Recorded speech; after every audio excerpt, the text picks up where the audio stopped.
Today I'm going to be diagramming a sentence from Michael Chabon's Mysteries of Pittsburgh. It's an excellent book and I recommend that you all read it. And I'll be doing so with the rules set forth by Paul Hopper in his book A Short Course in Grammar. The greatest obstacle I encountered in performing this task was probably remaining true to the forms and functions that Hopper identifies and applying them to things that he doesn't really explain. For instance, infinitives, and we'll see that later on. And okay, we'll get started by identifying that this whole sentence is a declaration. It's a declarative sentence. And after that,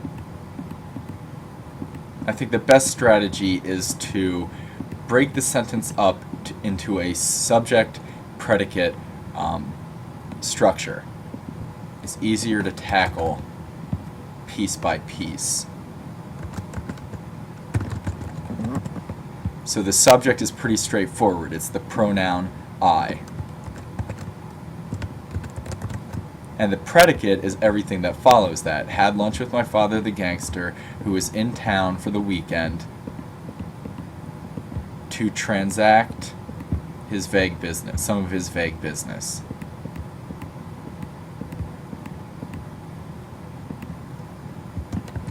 And this whole thing is the predicate. And you probably notice this leaves one phrase at the beginning of the summer. And I argue that this is an adverbial expressing the time of the entire sentence, the time at which this entire action of having lunch takes place. And so it's a prepositional phrase that is functioning as an adverbial expressing time. And I won't get into its components for the sake of time, so that we can now dive right into the predicate. In this predicate, we have a verb, we have a direct object, and then we have a very long prepositional phrase that includes some other complicated things. First, we'll identify what's easy. The verb phrase is pretty easy, had, and it shares its function with the entire phrase, being the head of that phrase. We have lunch, which is acting as the direct object of that verb. And then we have with my father the gangster, ... All of this, I argue, is functioning as an adverbial complement. In other words, it's extending or completing the meaning of the verb had. I think that it's tied especially closely to the verb having lunch, because there's often another party involved, and that this prepositional phrase gives that party. And so now we have a complete idea of the action taking place.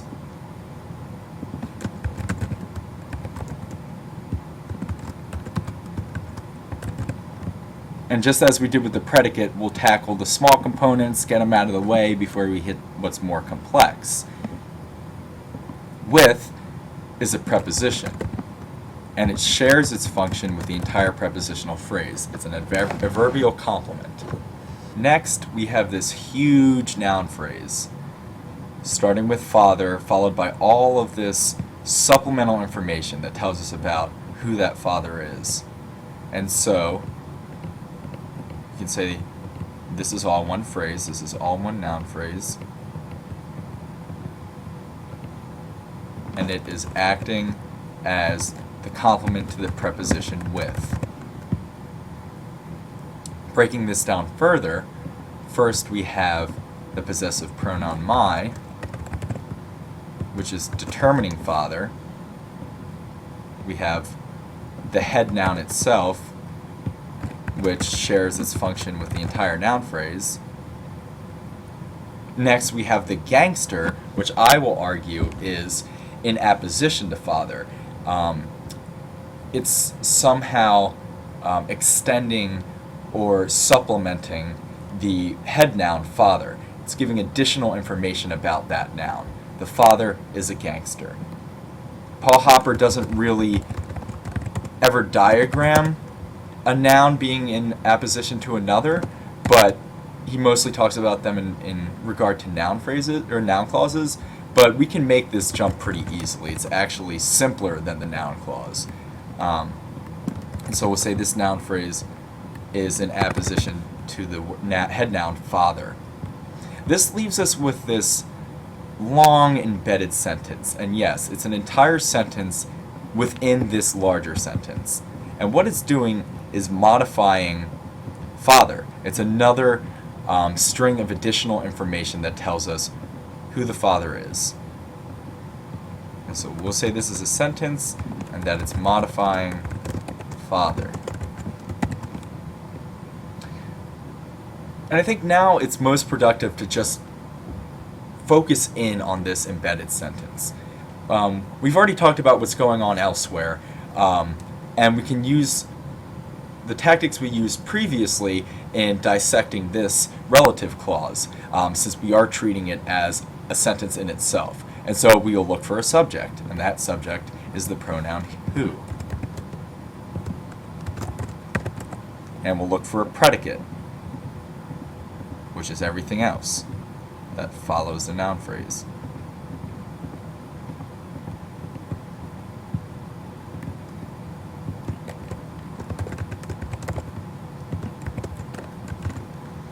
And there's a verb that heads this predicate phrase, was. And so it shares its function. And now in town, unlike what we saw earlier with some of the other prepositional phrases, I argue is actually focusing or functioning as a subject complement. In other words, it's completing or extending the sense of this subject. It's saying where that subject is. And Paul Hopper actually says that in just like adjectives, some prepositional phrases will function with the linking verb as subject complements. And I really think that this is a situation where that is true. So there's a prep phrase, and it's a subject complement. For the weekend is just like at the beginning of the summer. It's just expressing the time of the entire embedded sentence, and so it's an adverbial. Also a prepositional phrase and form. And now, we've done our best to avoid the beast, but it can no longer go on, and we'll have to talk about this purpose clause. In a short course on grammar, Paul Hopper only really talks about diagramming a purpose clause when it appears with the complementizer in order that or so that and in another embedded sentence. Here we don't have another embedded sentence. What we have is an infinitive. And so we have to think about it a little bit differently. But the way that I'm going to do this is actually, and you'll notice that I've inserted in order and for him, which do not appear in the written sentence, that sentence written by Chabon.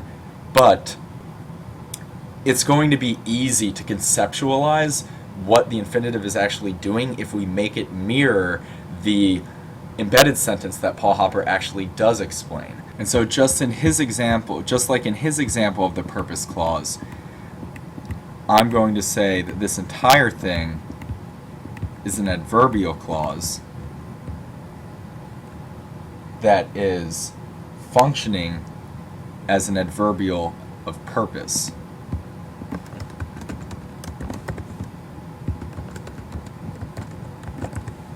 And so we know from Paul Hopper that adverbial phrases begin with a complementizer that actually does not have any function within the embedded sentence, within this entire phrase, but merely acts to set up that embedded sentence.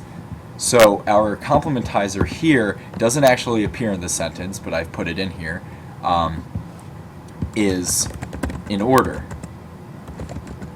And it's actually, I guess technically it would be a complementizer phrase because it's made up of more than one word.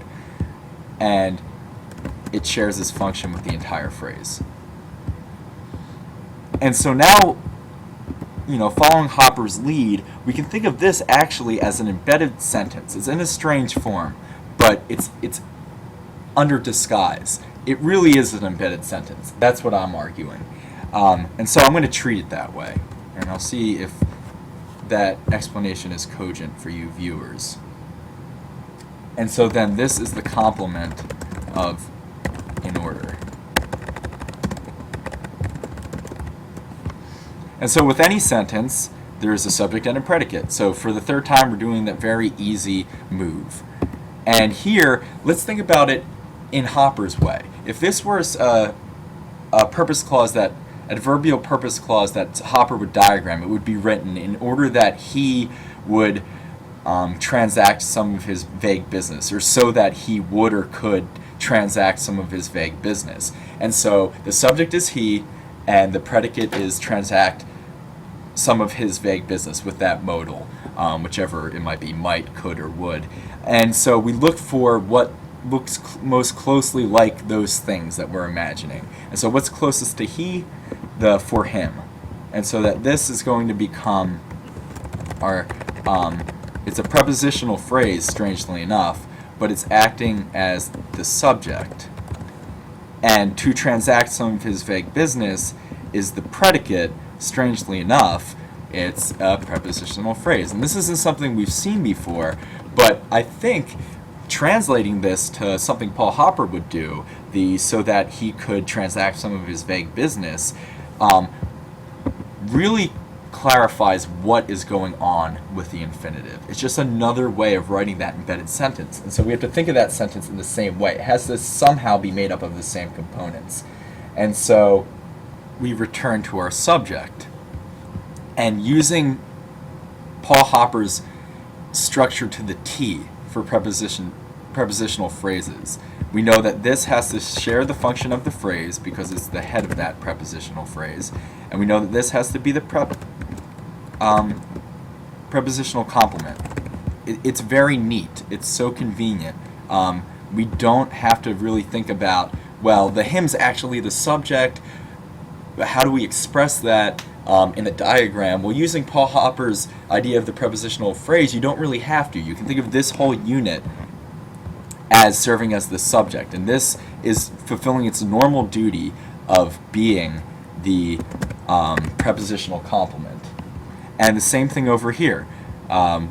We know that the to is the preposition, and so it shares the function of the prepositional phrase as being the predicate, and the rest of it here is actually the prepositional complement to that.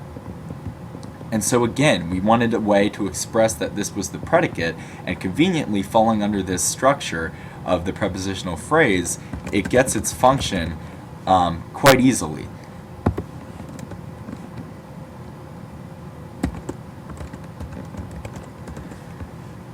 It's the predicate phrase functioning as a prepositional complement, and that's also something we have never seen before.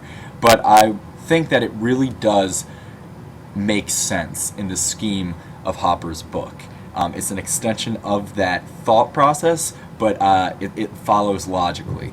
So I hope that this has been pretty convincing for you as viewers in trying to understand how to approach the infinitive, especially in this purpose clause situation.